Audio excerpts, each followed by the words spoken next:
बातम्यामध्ये सदैव अग्रस्थानी आणि महाराष्ट्रातही नंबर 1। आपण पाहत आहात महाराष्ट्र न्यूज 1। सिंधी रेल्वे येथे ग्रामीण रुग्णालयाचा दर्जा देण्याच्या मागणीसाठी तीव्र आंदोलन।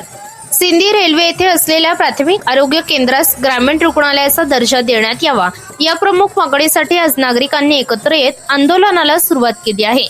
अनेक वर्षांपासून सिंधी रेल्वे व परिसरातील हजारो नागरिक प्राथमिक आरोग्य केंद्राच्या मर्यादित सुविधांमुळे त्रस्त असून गंभीर रुग्णांना उपचारासाठी दूरच्या ठिकाणी जावे लागत आहे।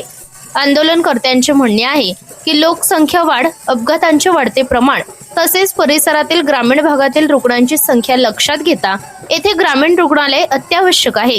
ग्रामीण रुग्णालयाचा दर्जा मिळाल्यास तज्ञ डॉक्टर, आधुनिक वैद्यकीय उपकरणे, प्रसूती सुविधा व आपत्कालीन सेवा उपलब्ध होतील असा विश्वास आंदोलकांनी व्यक्त केला आहे। या आंदोलनात सामाजिक कार्यकर्ते, ग्रामस्थ, महिला, युवक तसेच विविध संघटनांचे पदाधिकारी मोठ्या संख्येने सहभागी झाले होते। शासनाचे तात्काळ निर्णय घेऊन सिंधी रेल्वे येथील आरोग्य केंद्रास ग्रामीण रुग्णालयाचा दर्जा द्यावा, अन्यथा आंदोलन तीव्र करण्यात येईल असा इशाराही यावेळी देण्यात आला। महाराष्ट्र न्यूज 1 साठी मुख्य संपादक इस्माईल शेख, उपसंपादक रंजना राठोड, कार्यकारी संपादक विवेक, सिंधी रेल्वे। मी गंगाधर कलोडे, राष्ट्रवादी शहर अध्यक्ष, शरद पवार पक्ष। मी ग्रामीण रुग्णालयाकरता वारंवार मी यांना प्रपोजल देत गेलो आणि प्रत्येकाला सांगत गेलो। आज आपल्या इथे ही वेळ येऊन गेलेली आहे ग्रामीण रुग्णालयाची आणि हे ग्रामीण रुग्णालय सर्व पक्षाच्या वतीने झालेलं पाहिजे आणि नाही जर झालं तर आपण इथे रोडवर उठून आंदोलन करायची तयारी ठेवायची आहे। प्राथमिक आरोग्य केंद्र सिंधी रेल्वेला ग्रामीण रुग्णालयाचा दर्जा मिळण्याकरिता सिंधी वासियांतर्फे टाळण्यात आंदोलनाचं आयोजन केलेलं आहे। तरी मी अजय रामदासजी कलोडे, नगरसेवक, विरोधी पक्षनेता, नगर परिषद सिंधी रेल्वे तर्फे सरकारला आश्वस्त करू इच्छितो की सिंधी रेल्वे वासियांची मागणी त्वरित पूर्ण करावी, अन्यथा तीव्र आंदोलन करण्यात येईल। सिंधी रेल्वेमध्ये 1990 पासून प्राथमिक आरोग्य केंद्र आहे आणि या प्राथमिक आरोग्य केंद्रामध्ये फक्त बँडेज पट्टी शिवाय इतर काही उपचार होत नाही। त्यामुळे एक आता 40-35 वर्षाचा काळ लोटला आणि इथे आरोग्याची कोणतीही सुविधा नाही।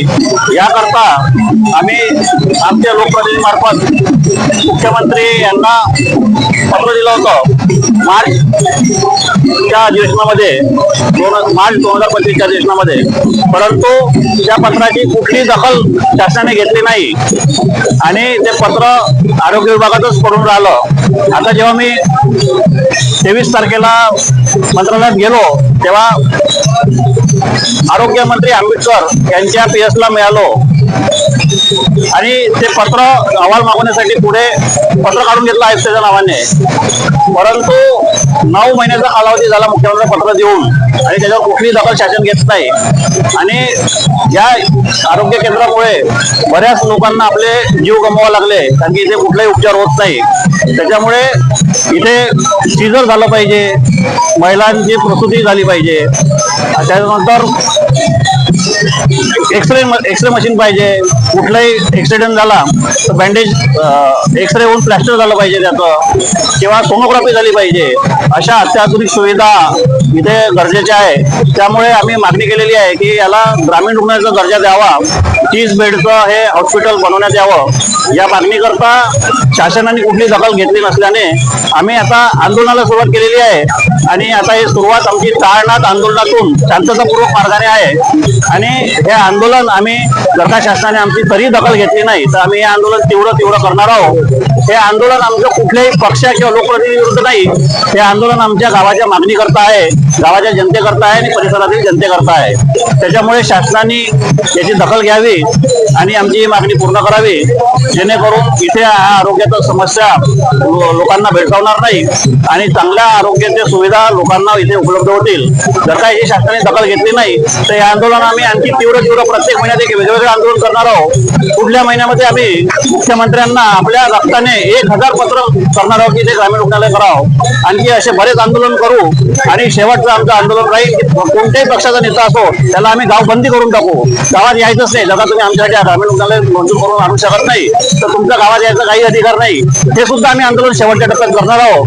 त्याच्यामुळे आता या आंदोलनाची सुरुवात झालेली आहे आणि शासन प्रशासन आणि प्रतिनिधी किती याची दखल घेतात हे याच्याकडे सर्वांचं लक्ष लागलेलं आहे. ही दखल न घेतल्यास आमचे आंदोलन आणखी उग्र होईल. प्रत्येक महिन्यात आम्ही एक नवीन प्रकारचे एक आंदोलन करणार आहोत आणि ही मागणी आमची शेवटपर्यंत आम्ही रेटून धरून ही आम्ही शासनाकडून मागणी पूर्ण करून घेऊ. या मागणी पूर्ण करण्यासाठी आम्हाला जे काही करावं लागेल ते सर्व प्रयत्न आम्ही रस्त्यावर उतरणे राहो किंवा आत्मदान राहो की कुठलंही काही आंदोलन राहो या सर्व प्रयत्न आम्ही या माध्यमातून करणार आहोत आणि आमची मागणी ही आमच्या पत्रात पाडून घेणार आहोत.